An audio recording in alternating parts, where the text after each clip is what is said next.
We go vote down a plan to build a new apartment building, but we have learned the project is not dead yet.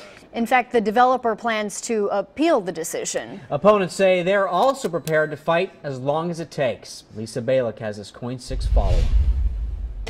This is a highly controversial Weiser property. The question is, what should go on here? Over on that side of it, there's high-end retail. Meanwhile, on the other side of the block, over there, you have residential. This fight is far from over. They have the money, but we have the voice. Opponents of the 3 4-story buildings planned for here know this win may not permanently block the project. More than 200 apartments with retail, commercial, and parking below.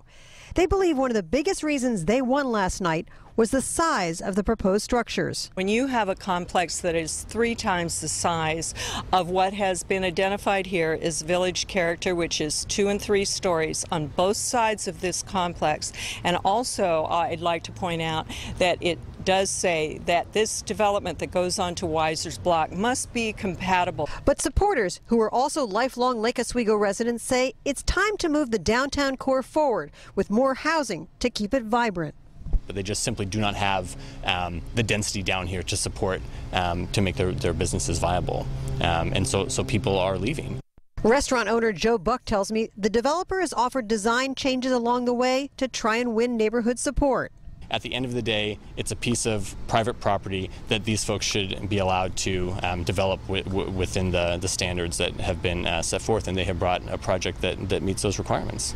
But some neighbors tell me that's not the way it should work, and that's why there's a Development Review Commission which reviewed the project and said it does not meet city code.